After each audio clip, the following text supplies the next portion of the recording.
Welcome in, everybody, to the Crowded Booth. We're getting ready to talk college football Week 11 reaction, a look ahead of the playoffs, and of course, we got to take a look at our best bets. Ralph Leary and Will Menace joining me here in just a second. We'll see you here momentarily on the Crowded Booth. Pile in here and make yourself feel at home. The Crowded Booth is coming on. The Crowded Booth with Bryce Koon.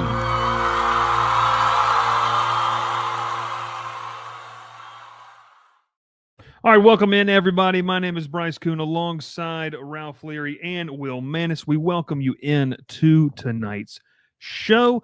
It's going to be a fun one. It's going to be awesome. We apologize because I'm just getting a notification that we are not live on Twitter, and maybe we are now. A little bit of maybe a little bit of hesitation on there. So we're live on your Twitter, not okay. The Crowded Booth Twitter is jacking up. Oh God, he finally got us. Jackets Online has banned us off the X platform, so that's not what you want to see. You're on the wrong mic, by the way. Also, I'm on the wrong mic. Also, I think you are. No, I'm good. Never mind. How's that sound? Just kind of it sounded bad at first, but I think it's okay. Well, you know what? I might just have bad hearing. That's also another thing. I love it.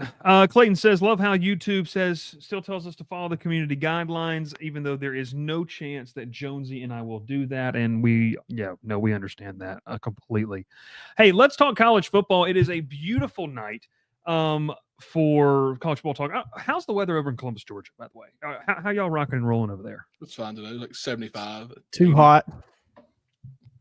Will, I imagine that you're a guy that could spend like the entire months of November, December, and January, like in the mountains in a cabin somewhere.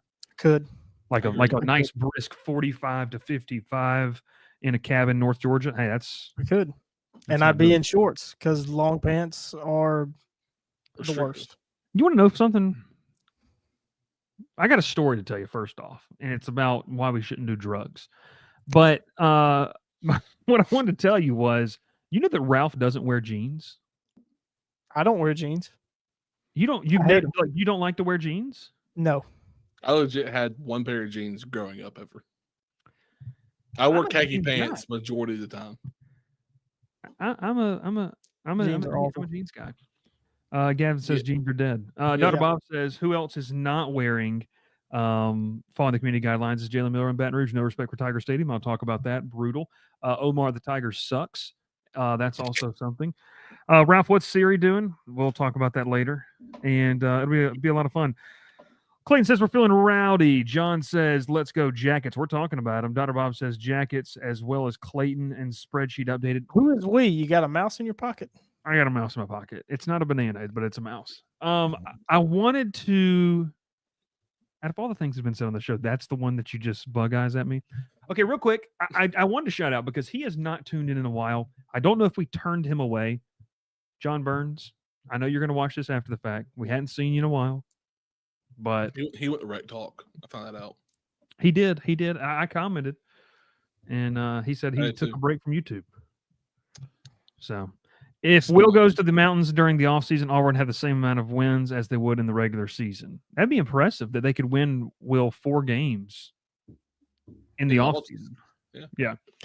Hal Rhodes already locked in the comments on why Tech's office hums with King. Is it just me or does it seem like H. King is a master at reading the opposing defensive end and pulling at the last millisecond? Reminds me of CPJ triple option. I don't prefer the word master. I prefer primary bedroom. So that would be something that I would talk about. Okay, I got something I want to talk to y'all about real quick. Maybe you should have never left the triple option. Ooh, hey, look at that guy. Look at that guy in the chat tonight. Peeking in here. Don't steal the content. Don't steal the content, man. No, in all seriousness, I got to tell y'all something, okay? So about, I would say, well, this was before Addie was born. So 6-7 months ago, the wife and I were on the fence about a massive decision in our life, okay? Massive decision. And the big decision was Costco or Sam's. Now, obviously, we grew up, we didn't have a Costco in Columbus, and so we really didn't have a choice, so we were like, and it was mostly done for diapers, okay? Like, it was mostly done for, like, diapers and stuff like that, and we'll see. But as we kind of got closer to it, we found a deal where you could get a 50% off an annual membership at Sam's. So we're like, okay, perfect. Sounds good. Let's do it. So for the first time since Addie's been born, we actually went to Sam's. So we took her there on Sunday. And you often see, first off, there's a couple of layers to this story. You remember those DARE campaigns that used to like sit outside Walmart and stuff like that, or you had the radio ads and stuff like that. And maybe Dr. Bob, you're a doctor. You'll have to enlighten us here. There is really a truthful, like, you don't do drugs. Like, just don't do drugs. There's nothing good that really comes out of it, and it is what it is. I hope the most recent commenter listens to that. Well, when you got money like that, you can get the finest powder. So that's what it is. So you can get the Heisenberg. You know what I'm talking about? So it's, in all seriousness, don't do drugs. Okay, so also an interesting thing at Sam's is that you obviously get to buy in bulk, which was great for us. We bought a bunch of diapers, all this kind of stuff. I got a great deal on some steaks and got some great deal on some different stuff and some meat, which was fantastic for us and food planning and stuff. But what I wanted to know, and Dr. Bob says, I spent a month at the North Carolina Medical Examiner's Office in Raleigh. Don't do drugs. You combine doing drugs with free promotional items, and it really brings together only the best type of characters. So we're in Sam's. God, that last comment. So we're in Sam's, and we're sitting there, and all of a sudden the intercom, my wife and I are going down like the aisle for oatmeal and stuff like that, and we're sitting there, and the intercom comes over and says, "Hey, Sam's guests and members, we are getting ready." No, Matt, you can tune in. This is a great story. Lock it in. We're getting ready to give out a free promotional item. You got to meet us out over there. So my wife's like, Bryce, go. Now, in my thought, we're thinking, okay, we're going to get something like,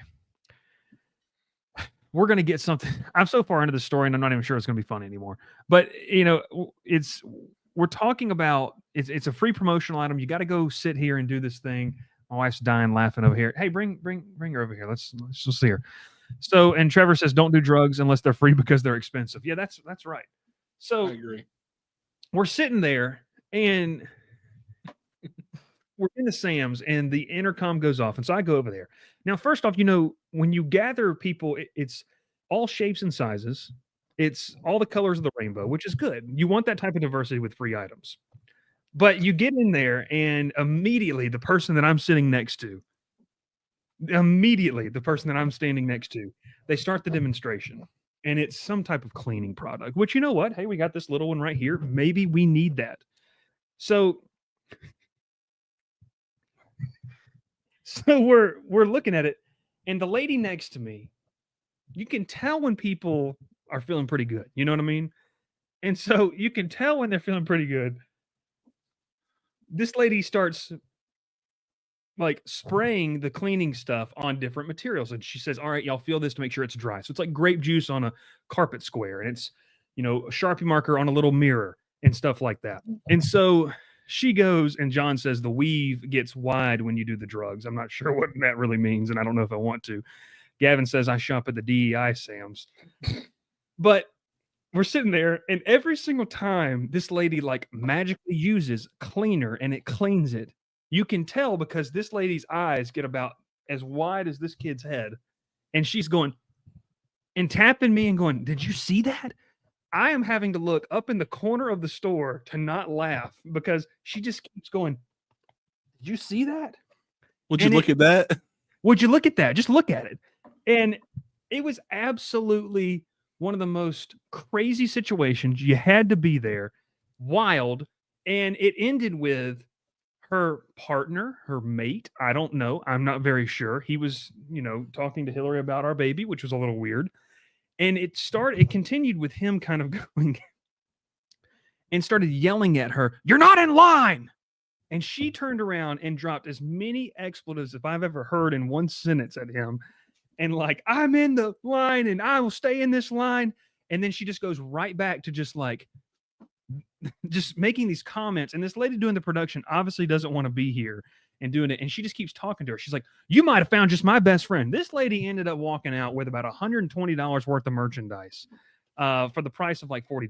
It was a crazy story. It was wild. And I think it's the biggest reason is don't do drugs because you never know when someone's going to talk about you on a podcast the next night. So, Addie, is that what we learned? To not do drugs? Oh, Exactly. Good job. There you go, Mom. bye, Eddie.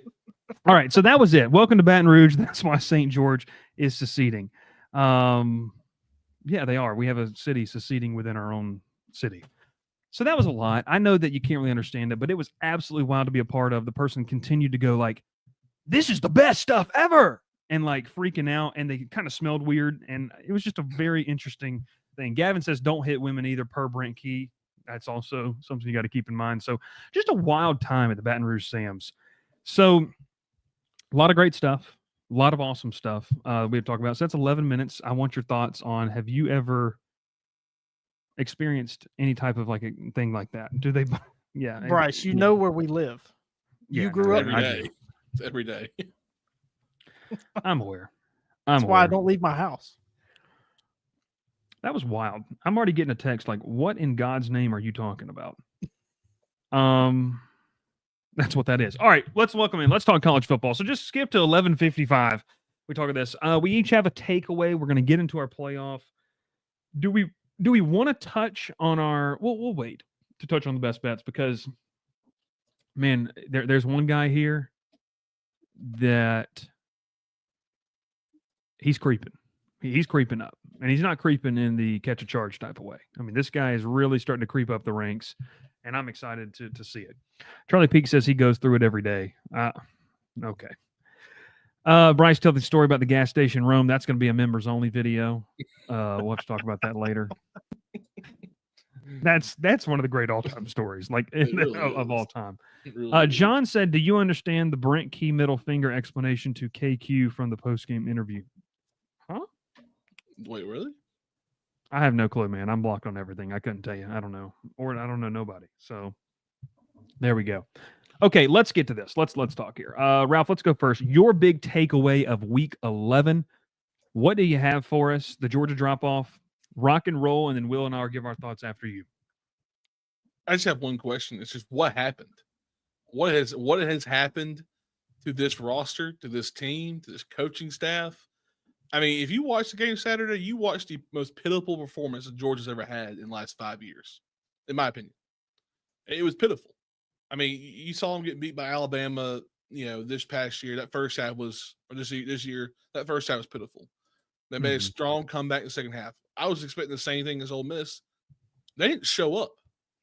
They did not show up to that game whatsoever. They got a lucky touchdown in the first quarter because of the interception. Mm-hmm. Other than that, they were horrible. Ole Yeah. Miss had them.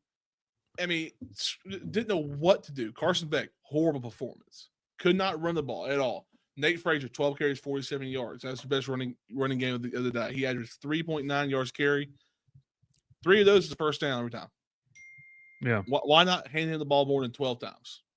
Trevor Etienne, where has he been the last 3 or 4 games? Hurt. With what? No one knows. He got hurt in the Florida game. Dylan Bell's been the most productive player on the field, and he doesn't get the ball at all. Defensively, they're still there. I still think the Georgia defense is still there. They still fight. They play good, but you can't keep them on the field for as long as they are. I can't connect to the Wi-Fi network. You might want to check the connection settings in the Google Home app. That's Google. Keep going. I thought the game that Ole Miss drew up was a great performance overall. I really do. I thought that Jack's dart after the interception was solid. Austin Simmons coming in. People are talking about how if Ole Miss somehow makes the playoff, that one drive that Austin Simmons has is probably the greatest drive in Ole Miss history. That's what they're saying. I'm not saying it's true, but it was a huge drive in that game. Him come in there cold, ran them down the field, scored a touchdown, and ended up sitting the bench the rest of the game and watched his team win. I mean, it was a huge turning point in the game for Ole Miss, and Georgia was worried because, look, they have Jackson Dart. He's out of the game. They still have a good quarterback behind him, and we don't have any film on this kid. So it's just, and the other question is, Will and I were talking about Saturday watching the game, was what happened to Oscar Delp? Like, that dude was the most they talked about him being the next Brock Bowers to follow behind him. Probably could play with Bowers right now. He's been lackluster this year. I mean, Lawson Lucky's good, but Oscar Delta's been just horrible. Rushing muted. He's also barely played too. I mean, you've got Urasek who's played the transfer. You've got obviously Lawson Lucky. I mean, part of it I think is to what the whole issue offensively, Ralph, with Georgia is they don't have elite talent around Beck to help him, and that helped Beck tremendously, as it would help any quarterback. I mean, when you lose Lad McConkey and you obviously lose the big tight end, and why am I blanking on his name right now for some reason? I can't think of his name. Brock Bowers. Yeah. When you lose Bowers and McConkey, they just don't have elite weapons. And this is something for me too. Like, I'm not going to sit here and say I'm surprised at the drop off. We just should have seen it coming, because Kirby Smart doesn't really lie to the media. And he said this back in February and January, like, they don't have the depth. This is what the portal and NIL has created for the elite teams, is they just don't have it. And people say, oh, he's complaining. No, like, I mean, they don't have the depth to be able to insert talent. They didn't have the wide receiver. You've lost 2 receivers to off the field issues this year. Obviously, London Humphreys is not really what he's been cracked up to be. It's been one of those things where they just don't have it offensively, and you can't run the ball. Like, you have one of the worst offensive lines in the SEC. Like, you just do. They don't have a good offensive line. Like, they don't play well.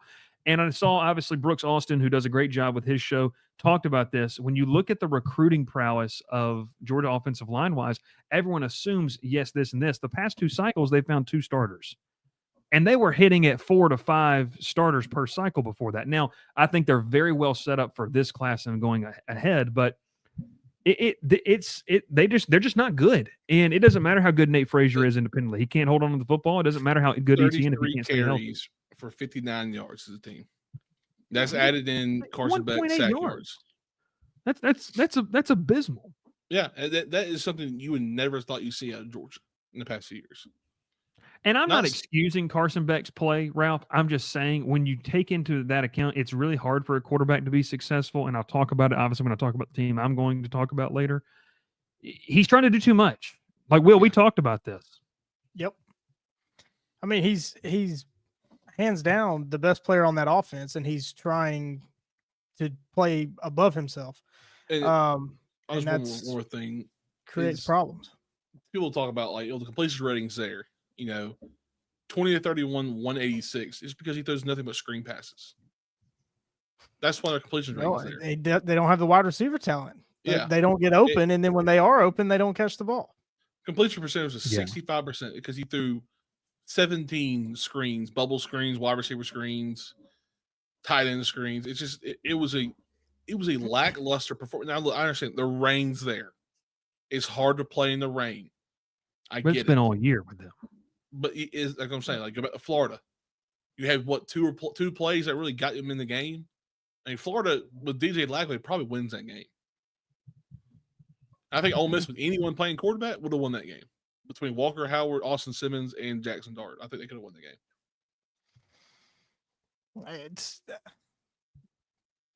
It's hard to describe because we call it a drop-off, but, I mean, you're going from the best team and best program 2 years in a row to a 2-loss season. Like, if Georgia wins out, I mean, that's some really great work the last few weeks of the year, which will be very tough. But, Bryce, you've said it many times. It's hard to go on the road and win, and Georgia's had to go on the road. Yeah. And this was their last big road game. They failed 2 out of the 3 tests. It's hard to do that. But getting back home, we'll see if they can get right. I mean, Tennessee is stellar. Nobody's going to want to hear this, but Tennessee is by far the best team that they have left on their schedule, and they've got them this week. And I think it's a game that could get ugly. I'm sure we'll talk about it on Wednesday, but if Georgia can't correct things quickly, that game will be ugly, and Georgia's season will essentially be over. Yeah. I mean, it's just true that you're not wrong there, Will. The end of the season, you got Tennessee, UMass, and you have obviously a Georgia Tech at the end of the season. No hate to Georgia Tech, but Tennessee's defense is stellar. It's the top defense in the country. I mean, they got some of the best players. Offensively, they got some really big pieces, but they just haven't really been able to put them all together this season. They've had some games where they put it together and they, light up the scoreboard like NC State. Then they have games like, Florida and Kentucky. I guess Florida and Mississippi State, where you're just kind of questioning what was going on.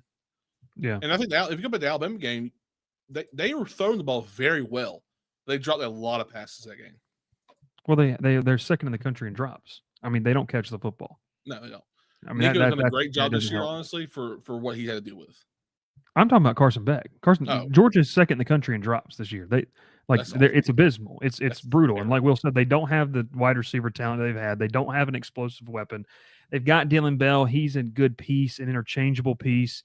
I would also say to an extent, we've seen Dominic Lovett be a guy for them. I don't think he's a number one on an SEC team. He wasn't a number one in Missouri. He was supposed to be a complementary piece to the guys you hope to get in the program. Georgia, and you can only ask this defense to keep doing so much. I mean, Georgia's defense is going to have to play out of their minds to win this game on Saturday. I don't think that's a take that anybody would necessarily say that's crazy. But I also think, too, when you look at just in general, this team, can they win on Saturday? Yeah, this feels like a spot where they could go and just get pissed off and they could just absolutely, bludgeon them to death in turn. And Nico could look terrible and have an awful game. Sure, okay, that could happen. Is Tyson Pumachan going to give them trouble against UMass? I don't know. And I've said this, I said this on Saturday's reaction show. I don't know what's going to happen on Black Friday night. I have no clue what's going to happen. I mean, I think that this team has been in terms of Georgia, has taken a peg down. And Dr. Bob brought up this comment, too. You also have to give credit to Ole Miss because they've been in desperation mode since the loss at LSU. They had to win this, backs against the wall. Just bottom line, Georgia's, it's just, this is what it is. And Will, you're talking about a drop-off. I don't want to be overly dramatic here. You've gone from being the best run program in the country for 3 years, winning 2 national titles in that span, to you're feeling the effects. And I will say this, too. Now you get to see how good of coaches these guys are. You're going to have to be an outstanding football X's and O's coach to win consistently now in the age of college football we are. And we've talked about this earlier today, Ralph. I don't think it'll surprise me to see Kirby make some changes in the offseason, regardless of how this season ends out. But any more thoughts on the Dogs, y'all? My last thing, and it's kind of for Ole Miss. They're without their best player offensively, Trey Harris, who is still 4th in the country in receiving yards and had to play in 3 games. Yeah. That shows you how big of a loss that is for Ole Miss, and they still played really well. Oh, Dart's been phenomenal. Phenomenal. So, Will, let's go to yours. What's your big takeaway of the weekend? Ready, Will? I wasn't ready. Oh, you weren't ready? I can go. You want me to go? No, I'm ready. I just didn't have it. I have it ready to go. Where'd it go? Oh, there it is. I have it.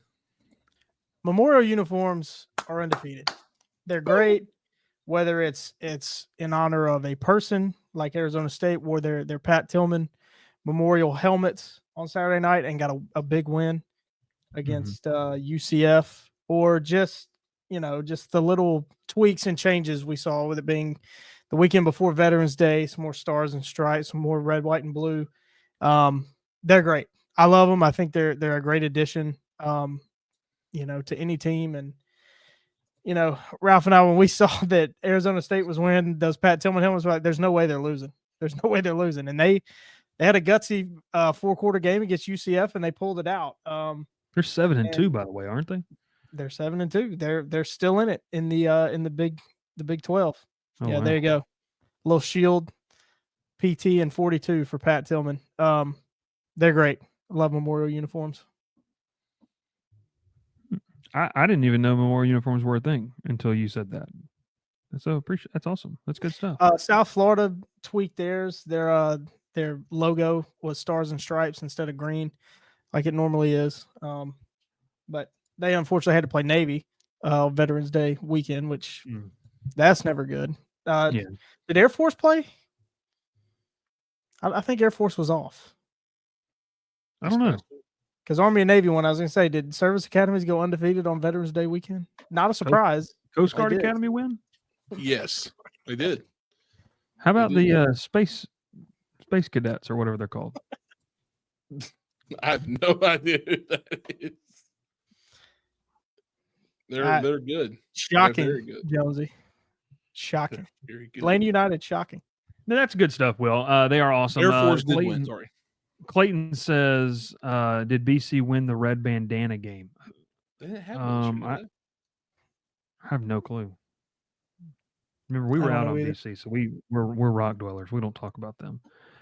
Shout out to Pitt for starting their decline. Thank you. It Thank ain't you rocket for doing science that. says congrats on the big win. BC says just lost BC or ain't rocket science says BC just lost their prize running back recruit to my Irish go red bandanas. Notre Dame still looking really, really good. Jones says they turned my radio off when they started talking about the United Airlines. I don't know what it is, but more uniforms are good. Have we seen the Navy Army uniforms yet for this year? No, they won't They release. usually come up like 2 weeks, two weeks or something before. That'd be awesome. Yeah, I like it. Okay, let's talk about. I'll go with my takeaway here. I was in the building, and where are you? I was in the building. You almost got eaten by a tiger. Yeah, that was nuts. There's a lot of ways I could go with this. And for the longest time, I didn't talk about LSU on this show as much as I wanted to, just because of the potential conflict of interest, I guess you could say. But hey, I'd like a contract, so I'm just going to do whatever I want to do now. So kind of want to start with this. First off, it was a who's who on the sideline in terms of the stars that were out in Baton Rouge on Saturday night. You obviously had all the LSU legends. Leonard Fournette was there. Jamal Adams was in attendance. It was a really cool scene in terms of that. You had a lot of Pelicans players. It was really cool to see Trey Murphy and Herb Jones, which obviously Herb Jones was rocking an Alabama jersey on the sideline. Like, it was a really cool who's who of who was there, and that was awesome to see. And environments like that are great. Death Valley at night is still one of the best, if not the best, environments in terms of college football that you're ever going to experience. I encourage everyone to go do it, regardless of your fandom. You just got to go do it. We get another one of those kickoffs when Vandy and Diego Pavia come to town. I cannot wait to watch Diego Pavia sing neck right back to the student section after he scores a touchdown in that end zone. But I texted you guys, said, never heard a stadium this loud in my life. And that was the first play. And then after that, it's just a repeat of the same thing. And I think when you look at this team, this is kind of my takeaways. And I'll obviously I'll let you guys say what your piece on this too. LSU's a tease. They're a complete tease. They have won games where it makes you think, hey, this is one of the top 12 teams in the country. And then they've lost games to where you think they're a bottom 5 team in the SEC. This defense is not good. It is wild to me that you sit there with 2 weeks of preparation, knowing what Alabama was going to do, and you still let them do it. And they didn't just do it; they did the thing to you over and over again. We were joking in the press box about this game. You kind of had 2 things you had to defend to truly beat Alabama. Could you limit Jalen Milroe, and could you slow down Ryan Williams? Y'all, Alabama never had to go to option number 2. Ryan Williams had 3 catches for, I believe, less than 40 yards or less than 50 yards in this game. It was a shellacking. It was absolutely wild to watch. LSU's offense is completely anemic. They don't have the Jimmies and Joes. I don't know if this team is going to, and I'll say this, I don't know if this team, I've said there's so many parallels between this and Georgia Tech, in my opinion. You can't sit here and tell me with a straight face that LSU is going to definitely win one of their next 3 games. I can't, because I don't know what team's going to show up. Nobody knows. And I think it's a complete disservice to the fans, the fact that you have a head coach that is very good. Like Brian, nobody can sit here and tell me that Brian Kelly is not a good coach or even a great head coach. He's one of the best in recent memory in terms of what he's done for so long. But this is a complete organizational failure when you look at what LSU did on Saturday. You have a massive game. You have this is it. I mean, everything's on the line here. And you don't just lose. And I think a lot of people would have understood. They'd been pissed off, but if they had lost, 35-31. Okay, man, it is what it is. You got embarrassed, like pants down, embarrassed in this game. You look like you didn't belong. You had defensive players that look completely lost. And the fact of the matter is Brian Kelly continues to say, and I don't know if you saw my tweets, Will, today from the press conference, and Ralph was laughing at him because I think the frustration comes from the fact that Brian Kelly sits there and he's very much just not fired up about it. And I think people want to see that. And they're used to seeing that with the previous head coach they just had, in Ed Orgeron. What? It's crazy. Not fired up. They forget how he acted after the USC game. I mean, that's as fired up as. Well, here's the question: is it fake or not? And I think a lot of people think it's fake. With Edo, it wasn't fake. You know what I'm saying? Like Edo, that was real. That was real, and it was real to the point it was really bad type of real, in the way he carried himself. But in all seriousness, there is a sense of this is a coaching issue. This is a personnel issue. It's an organizational problem. And I said back in, February, when they didn't go to the portal and they didn't do certain things, this is probably what you would see. And every single thing that I've sat here and told y'all about this, well, hey, they've got a D2 transfer playing up. They've got this JUCO kid. There's a reason. With all due respect, you shouldn't be having to play those guys at LSU. It shouldn't be a situation where you have to play those guys. And Will, I was actually working on this, and this is something you'll appreciate. Philip Bleedy that transferred to Auburn. He was kind of down to LSU and Auburn there at the end. I've got his NIL figure. There's no reason LSU shouldn't be playing. Shouldn't have paid that. There's no reason. Now, Bleedy hasn't been an All-American type of player, but he has been a nice rotational piece that would have helped out LSU. So bottom line, it's an organizational failure for the Tigers. There's going to be a lot of soul searching about what you have to do. And bottom line, you got to recruit. You have to recruit. Now, this 2025 class is a top 5 class. I like it. But you have to, in my opinion, be aggressive in the portal, because next year is going to be very interesting to see how things turn out for Brian Kelly at LSU. It's very frustrating to watch in terms of, I think, for fans. It's frustrating to watch in terms of media because it's the same issue. Guys, we can talk everything about what we want to talk about. When you did what you did in the second half in College Station, I said immediately in the press conference, we're sitting there, Kelly's moments away from walking in, I said, y'all, you know who's laughing and licking their chops right now? And I said this on the show that Monday. It's Jalen Milroe in Alabama. Because you don't have to be sexy to win this game against LSU. You run Milroe right, you run Milroe left, and that's what they did. It wasn't some crazy, all the motion that they're doing in their offense this year. To me, bottom line, it's absolutely embarrassing what happened on Saturday. It's completely unacceptable. It's the worst loss in his tenure here. People are trying to say, well, the Tennessee one where they got their doors blown off in 2022, that was year one. And you have to understand the full scope of LSU. But I'll throw it to you guys. It's completely embarrassing. All credit to Alabama. I don't want to take away. They came in, they executed.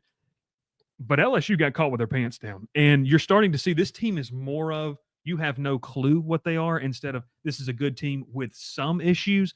No, this is a team that has a lot of issues, and right now, I don't really know where they go from here in terms of, I don't know if they can flip the switch and say, yep, we're pissed off, we're going to go beat Florida by 30 points, which they probably should, but I don't know. Want to get to one quick comment real quick. N.A. Rocket Science, who is a Notre Dame fan, we got him on here, obviously, when we did the Notre Dame Tech show. He goes, that's what he always was for us, a very good program CEO-type head coach, but never motivated a soul and got embarrassed in big games constantly. I think that's fair. If I'm an LSU fan, I'm not out on him, but I think you're starting to see some of the complaints of Notre Dame fans. You're starting to see kind of why that it's maybe trending that way. So, Will, I'll go to you first. Your thoughts? Well, number one, it's showing more and more each week that Joe Sloan at offensive coordinator was a mistake. It's just not getting the job done. The offense looks pedestrian. It looks extremely basic. I think there's too much talent on that offense to be just as generic as it is. And I know lack of a running game has really hurt them. They've had too many question marks at running back. In this game specifically, where was Caden Durham? I mean, it was non-existent, not even on the field. It doesn't make sense. He's by far the best running back they have, but there's too much talent. They're putting too much on Nussmeier. I still think he's a really good quarterback. They're making him throw it too much. Yeah. That has a lot to do with it. So, looking toward the offseason, step number one is you got to go get a rock star offensive coordinator, because Brian Kelly has done a great job becoming a CEO. I think a lot of coaches struggle with that. Head coaches struggle with that, and I think has done a really, really good job, almost mastering it. It's just getting the right guys. He's got to get the right guy there. He did it on the defensive side, bringing in Blake Baker. Mm-hmm. We've talked about it many, many times. The job that Blake Baker has done with on the defense at LSU is incredible. To your point, like you said, they don't have the talent on defense, but he is still fielding a defense that is keeping them in games and winning, keeping them in games, giving them a chance to win. If I can interrupt you real quick here with the defense thing, I made this analogy last night on our LSU show. Will they are, and this was, it went over well, so I'll say it again here. They are wringing out every ounce of talent that they can get out of these kids. And I am not coming after the character of any kids. You've got a 3-star corner in Ashton Stamps, who is a local kid, and he's playing his tail off. He's been good this year for him, but he's a 3-star. There's a reason that he was evaluated as that. And I'm not saying star rankings are everything, but sometimes you have to realize that's where the difference, that people who say stars don't matter, well, that's where it does matter. When you get in these high profile games and you're getting every single ounce of talent out of 3 stars and 4 stars, and this other team has a 5-star and they're getting every ounce out of him, and it's top 5 pick type of stuff. That's the difference. So it didn't mean to interrupt you, but it shows you this defensive staff is great. They're fantastic. They're going to be fine. They got to get good players in there. But I'm with the offensive staff, which is interesting. Joe Sloan's being rumored to be, the new head man at several different G5 openings right now, which will be interesting to see. East Carolina and Southern Miss, but keep going. If I'm LSU, I say go right ahead. Congratulations to you. No arguments there. But yeah, he kind of needs to overhaul that entire offensive staff. I think every position group has been a disappointment on offense. You would know better than me, but just from far away outside looking in, it seems like every position group on offense has been a disappointment. Well, here's the thing. Dr. Bob says this: nobody can cover Ryan Williams, but there's not being able to cover him and getting out. So he wasn't a factor. He had 2 catches. That's the thing. He had 3 catches for less than 50 yards. He was a non-factor in this game. And to Will's point, Ralph, I'm going to come to you here in a second. To Will's point, look, the offensive staff, you're going to keep Frank Wilson around, obviously. He's the godfather of Louisiana recruiting. You're going to keep him. Running backs, you're going to have one of the best running back rooms in the country next year with what they're bringing in, and that LSU should hire Ken Austin. Dear God. Offensive line, here's the conundrum for me. You recruited an elite level offensive line-wise. They can't run block. I'm tired of hearing about how these guys are first-round picks, because when that guy gets picked number 7 overall or gets picked number 9 overall, the first day of install at rookie minicamp, someone's going to have to teach him how to play with his hand on the ground. That shouldn't be a thing. It absolutely shouldn't be a thing. So, Ralph, I think when we look at this LSU team, we can talk all we want to. If you can't run the ball in this conference, you're not going to win at any consistent rate. And LSU's a prime example. They can't and they won't run the ball. I tweeted out, they ran an outside zone. I'm sure you saw it on that first drive to Caden Durham to the right side. He picks up 25 yards. They don't run it again. That worked. Let's throw it outside towards the PMAC. 8 carries, 63 yards, average almost 8 yards a carry. In my head, Bryce, I'm sitting there, feed him. He needs 20 to 25 carries. If he's tired, he's tired, but this is how we're going to win this game. Because to your point, Kelly said he wasn't hurt. Right. He said he wasn't hurt too.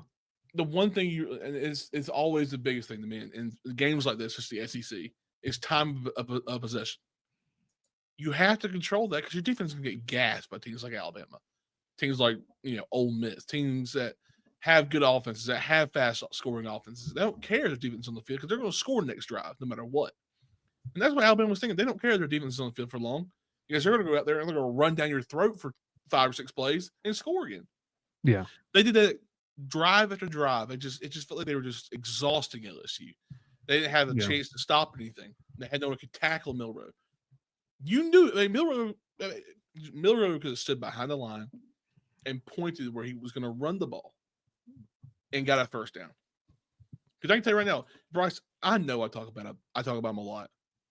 If you go back and watch some of the plays, when they walked up Major Burns at linebacker, and there's a fake read to the right, and Milrow falls as a running back, and he's blitzing. He steps forward instead of following the running back or quarterback. He just goes forward. I don't get it, man. I know I say a lot of things about him and how he doesn't play very well. That right there shows me why. Is he cannot read what's going on in the backfield. It's pitiful watching that kid play. It's awful as a whole. It's awful gap integrity. People trying to make plays outside of themselves. I mean, it's just not a good defense. I know you said Weekly's played bad. He played bad. His ability to chase down a play is pretty impressive, to say the least. But for a linebacker to be chasing down plays, unless you're Deion Jones at LSU, like Deion Jones was catching wide receivers downfield. Whitweeks can't do that. Milrow is faster than half the receivers in the country. He's not going to get caught by a linebacker who's 230, 240. Yeah, it's just he is hitting the sideline and he's gone. Yeah, I mean, this defense is terrible. It's just bottom line. Like, I mean, they're not terrible. They're way better than they were last year. Players are not prepared to play in this defense in this conference. Well, this is the thing, and people keep talking about it, and it just ticks me off. And I think we need to rip the Band-Aid. It's either terrible coaching or it's your players aren't good. There's no in between. And I'm sure Will can feel like this when he watches Hugh Freeze talk. When you watch coaches sit up there and say, and I get it. Like, I bottom line understand it. Like, you can't throw guys under bus. Nobody's asking you to do that. But anyone taking away from that in the media sphere that's saying like, well, it's either or. No, it's not. It's this or that. It's literally either the coaching is terrible and they don't know what they're doing. That was Matt House last year at LSU, or the players aren't good enough. And I think it's a mixture, a little bit of both, but I just think these players aren't good enough. It's just flat out. You got a D2 guy playing defensive tackle in the SEC. Like, I don't care that he had 11.5 sacks last year. That's not acceptable. I mean, it's ridiculous. It's absolutely ridiculous. You have guys that guy should not be a starting defensive tackle in the SEC. I'm not coming after that kid at all. Like, kudos to him. Joker was playing at Grand Valley State last year, and now look where he's playing in some of the biggest games you're going to play in your entire life as a college football player. He shouldn't be counted on in the way he's having to be counted on. Maybe that's the best way to say it. It shows crazy, man. That example shows how poor recruiting has been up to this point for Brian Kelly. Management's been ridiculous. There should be no excuse at LSU for a bad roster.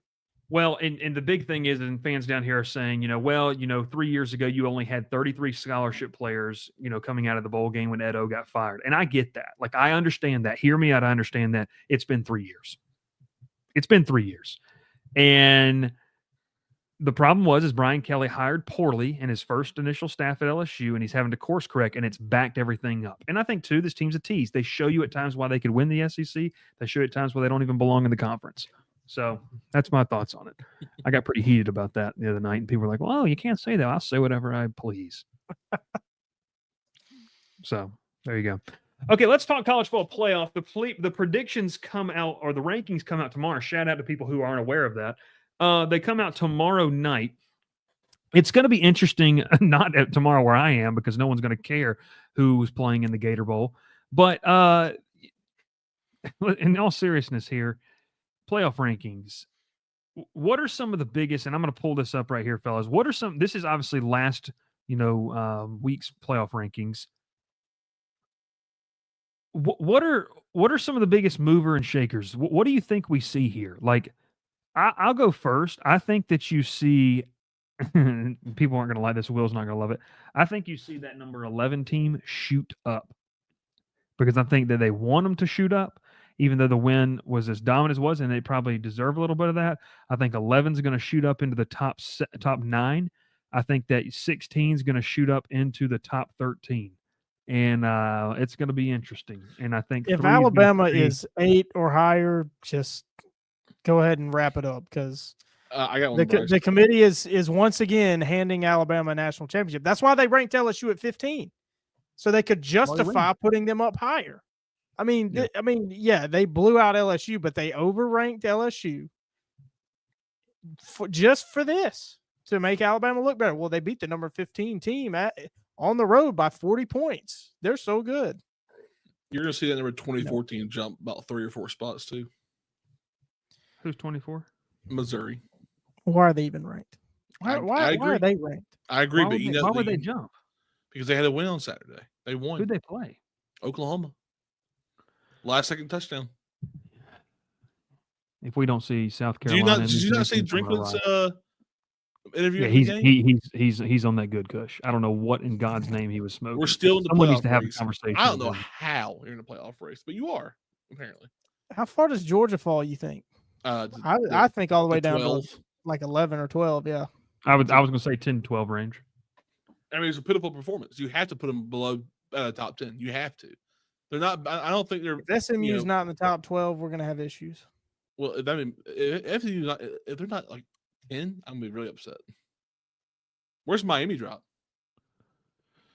Well, they lost to Georgia Tech, who's probably like 47th in this ranking. No, I'm just kidding.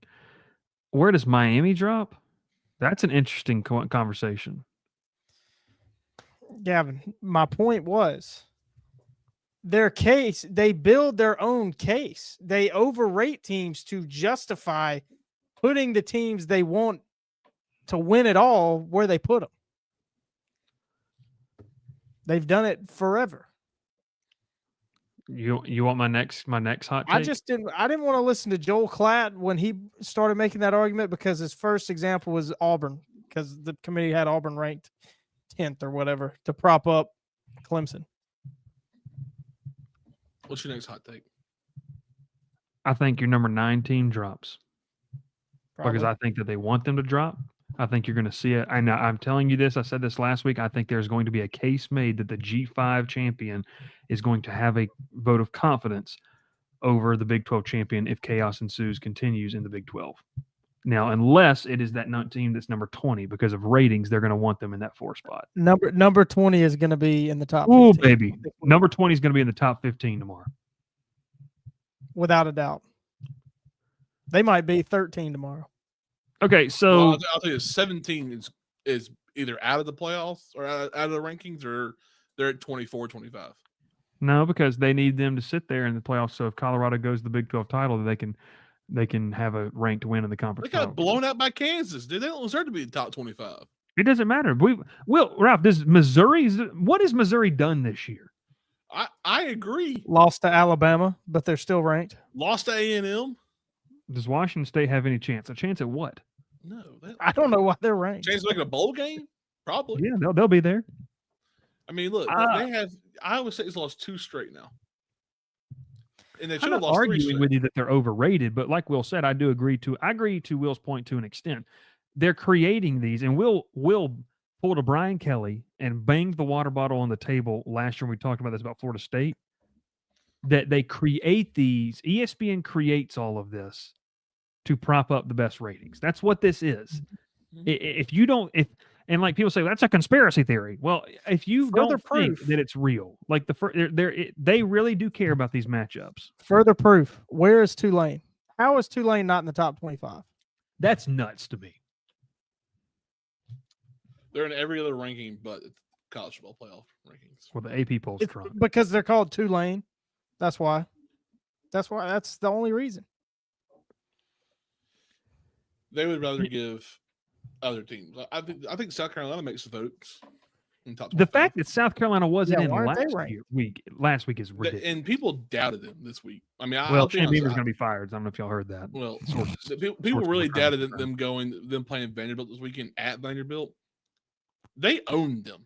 If you watch that game, I mean, Diego Pavia had his worst game of the season this year against South Carolina. They had them on the runs. I mean, Raheem Sanders.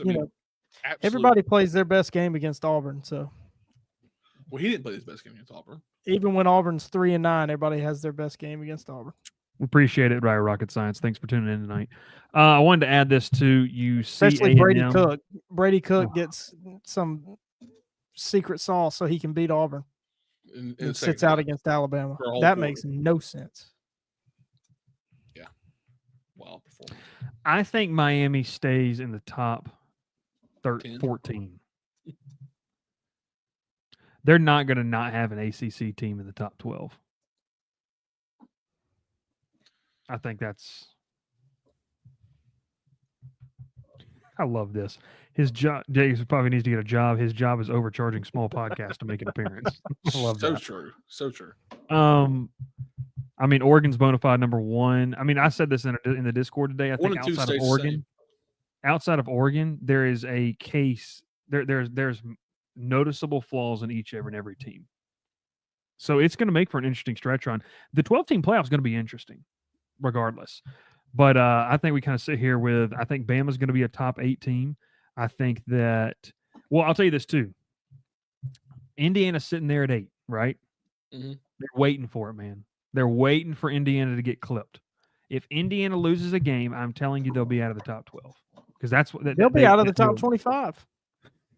They will be out of the top 12. Further. They have made the time for the Ohio State and Indiana game. They'll still be ranked because they got to play Ohio State. They got to give Ohio State another ranked win. Ralph, please don't say this. I know what you're about to say, and I'm about to be furious. Oh yeah, you know what it is. Indiana at Ohio State will kick off at 12. Dun dun dun dun. 12 o'clock kickoff, Fox prime and time. Nobody's gonna watch it. Damn right. I don't know why in the world that last comment was said. Pitt's going to be out of the top 25. Big Noon sucks. I can't stand. It is the worst thing they've done to college football is play these great games at 12 o'clock. If Tech beats NC State, would they rank Tech in hopes that UGA could have a quality win and end up hosting a playoff game? Clayton, you need to get off that good cush because we are not. They probably would. And here's their justification: they beat 2 top 10 teams. Yeah, they got a road win against Texas. Great. No, I'm talking about Georgia Tech. Oh, they beat 2 top 10 teams. I mean, I can't count Florida State. Well, hold on now, Tyler. We're not gonna say. I don't mind Gus Johnson. He's not. Did y'all hear him though during the Ohio State game on Saturday? I don't even watch the big noon games. No, I'm saying he's tired of calling terrible games. Every game, every noon kickoff game's a blowout. Yeah, because it's Ohio State and somebody. Yeah, he was so bored just watching them run up the score on Purdue. And he's like, and there's another touchdown, Ohio State. Whatever. Gus Johnson does not suck. He has some of the best calls.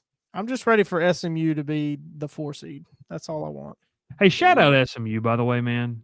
I mean, pony up, baby. They're just all the way up. They're one with the program, and I think that's what stands out to me. They understand what we're trying to do here. They give us some love. Little care package came in today from Pony Up. It literally said from the football offices. You got to love that. And Dr. Bob, I'll just tell you right now, man, I'm trying to make title week plans. That's what I'm trying to do. We'll see. Is it going to be Lafayette, Louisiana? Is it going to be New Orleans? Or is it going to be Charlotte, North Carolina? I don't know. We'll have to see. I'm hoping for Charlotte. The floor is Charlotte. All right, let's talk real quick. Let's go and get out of here as we just talked about some wild stuff tonight. Let's talk about our best bets. Let's take a look because, baby, I got off the mat this week. I got off the mat. Ralph, can you pull it up? I think I'm sharing it now. Yeah. All right, let's take a look here at the best bets. I was on a 3-game losing streak. Colorado minus 3.5 at Texas Tech. You can say what you want about the theatrics of the Buffaloes. They won for me this week. So I am now 1, 2, 3, 4. I am 5-6 this season. Now, Ralph tried to get emotional, tried not to be emotional 2 weeks ago, and it bit him. And then Kyle Whittingham and Ralph are both pissed off this week. And I should is have what had it the money line. I should just did what I wanted. I won the money line. That's all I wanted to do, and I won that bet in real life. So why not? Ralph is 5-5-1, by the way now. And here he comes, ladies and gentlemen. The little engine that could is almost there. Don't call Will the little engine. Still in it. He's still in it. Let's get a quick look at. He's 3-7-1. Let's get a quick look at what my number one contender for best bet is. I might lock it in on Monday. Oh, I'm sorry. You bet Ralph calling the IRS. Is that his stripper name? I don't like that. I don't like that at all. Don't be surprised. Do not be surprised God, to see ULM plus 24 at Auburn. Don't be surprised. God help us. All right, fellas. I told the people I'd do it. Help us. I told the people I'd do it. Okay. I want to get y'all's thoughts on Georgia Tech upsetting Miami. I told the people I'd do it. Ralph's opting out. Ralph's pleading the fifth. He said he's not talking about it. And I'm here by myself, just over in the corner. All by myself. Okay, let's go. Will, you go first. I want your unabashed thoughts because we were all texting during the game. What are your what's your takeaway? I guess my first initial thought is it's not much of a surprise watching Miami play the last month, 4 or 5 games. I mean, a loss was coming. A loss was coming for Miami. But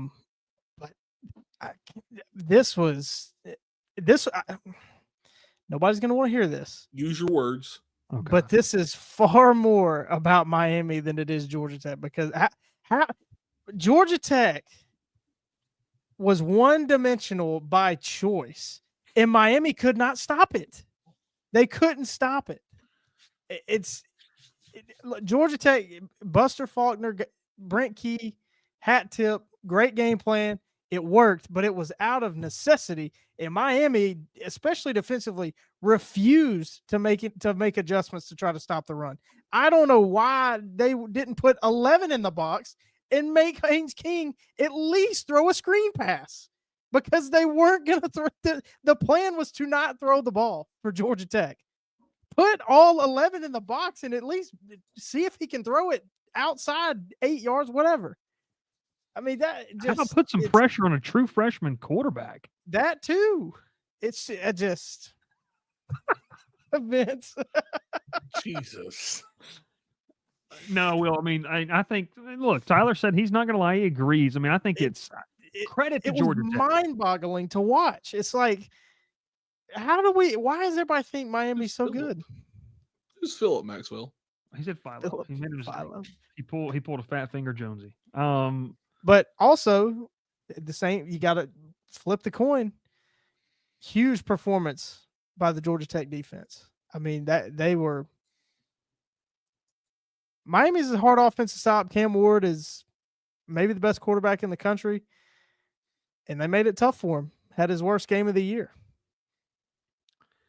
Vince, we haven't read Touchdown Tim's article. I'm not familiar with his work. I'd love to see it. I know Rec Talk did a send the link in here, Vince. I'd like to. We might read it post show. No, Will. I mean, look, I agree with you there. I mean, it's very interesting. Oh, Harold, we got to get that chat up here. Harold with a $10 dono.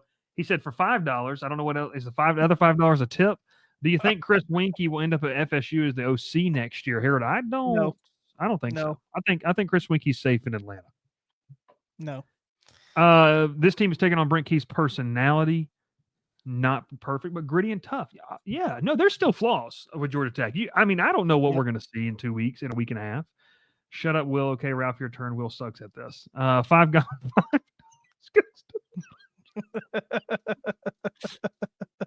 I love it. All right, Ralph, your thoughts on the game, because I know we obviously all watched it. Yeah, I watched it with Will. Okay. It was the same thing was said by me that Will just said. Was, why are you not stacking the box, blitzing all 11 guys? If they cannot throw the ball deep, they can't throw the ball over 12 yards with Haynes King quarterback. If Philo steps in, send all 11, because he's going to mess up somehow. He's a freshman. Freshmen make mistakes. The thing is, I don't understand. You have a halftime to go over everything that happened in the first half. Haynes King had 20 carries on this team. 20. The starting running back gets hurt.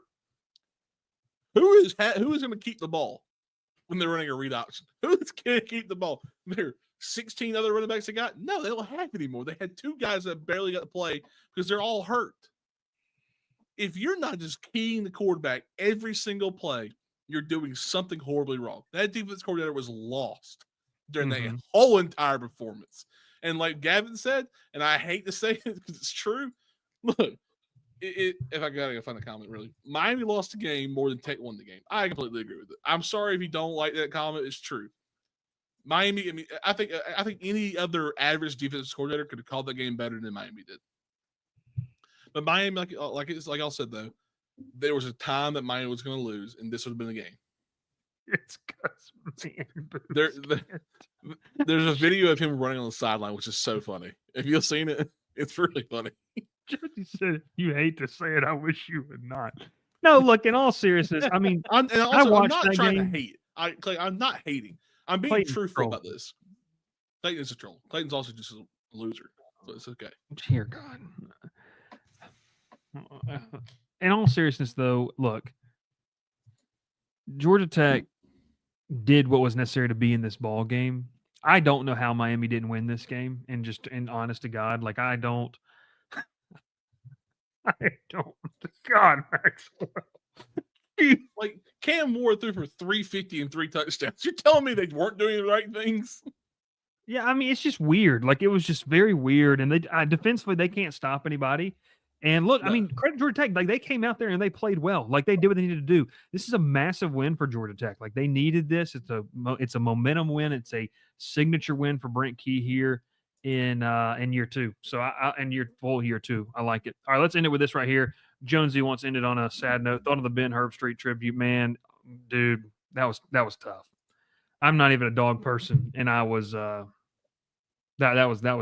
was tough. And actually pretty cool. They had in the LSU press box, because Herbstreit was calling the game, they had a little bag of dog treats and a little rose that said "Thank you so much to the goodest boy," and that was pretty cool. So no, that's tough stuff. And obviously he had his puppy Peter, I think they called him.